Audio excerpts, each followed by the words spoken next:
Happy holiday, Fin fans. 32-26. Taking out that hated rival, the New York Jets, in overtime. What an early little holiday present the Miami Dolphins gave us. But did they? Did they really?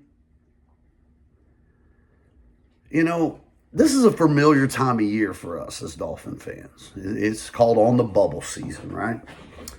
This is the time of year when the Miami Dolphins have an avenue, right? A path to make the playoffs.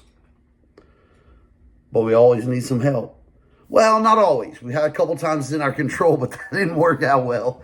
So I got to tell you, today, after that win, it was weird. Because I felt good, but I didn't feel that good. How is it? It's odd to feel apathy after a win, right? You beat a division rival in overtime, should be exciting. But what does it really mean for us, Miami? Let's stop kidding ourselves and just be real. There's a chance Tyreek's gone next year. He's already sending out weird tweets about the end of the roads and whatever else. And I don't think this dude handles adversity very well, right? I mean, in case he didn't really have it, I don't think he expected it much in Miami.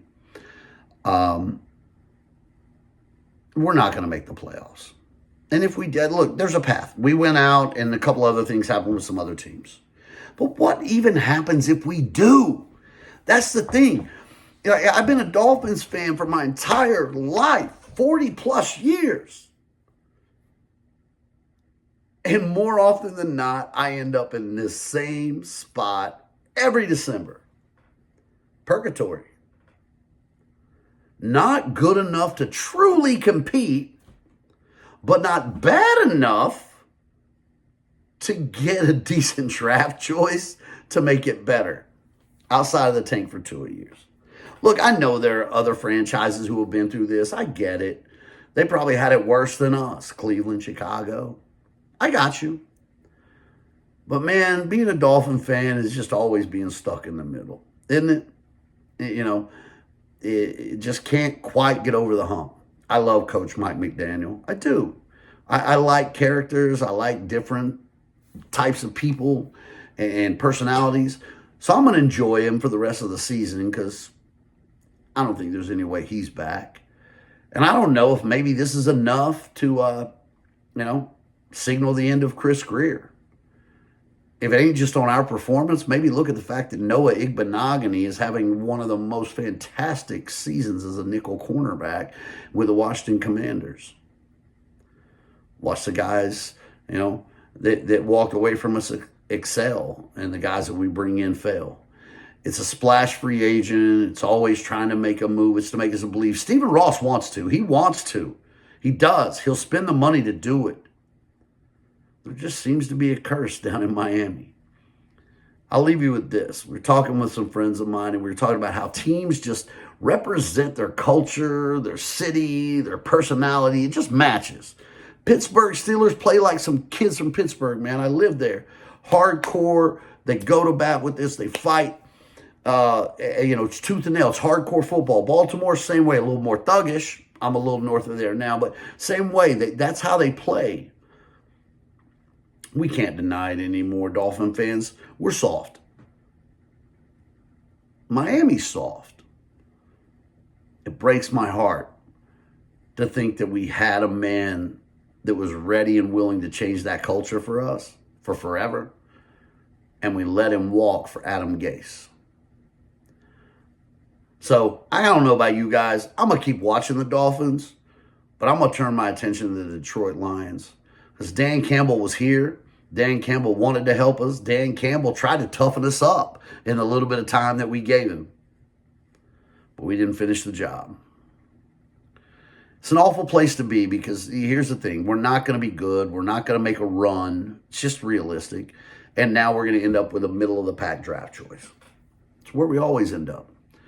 And until somebody makes a change, it's where we're going to be. I ain't trying to ruin your Christmas. we'll still enjoy the dubs when we can get them, right? And I'll still say fins up, and I'll still live and die every Sunday with them. It's what I've done. I don't know any better. I don't know about you, but I got a special little gift on my ass from Santa this year. I just want my Miami Dolphins to choose a lane and be there. Be good and competitive, or be bad and rebuild.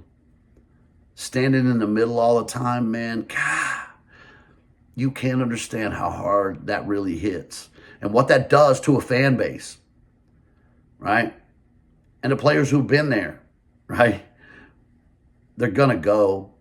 Tyreek's probably on his way out. He left a cryptic video or a tweet or Instagram or whatever in the hell he does. What we do, Miami? No matter what you want to do, you can't hang it on Tua. He's good. The guy does well in an offense created for him. We created it. We put the players there. But when you allow ayahuasca to come out and light you up the way he did today, like the shamans were on his side, boys and girls, because that Jets offense was playing without their starting running back and pushed us to the point of having to go into overtime to finish this out. Let's be what we are. Let's accept that. More importantly, happy holidays to you and your family. Don't, whatever you do, allow the results from this team to affect that in any way, shape, form, or fashion. We're too good for that.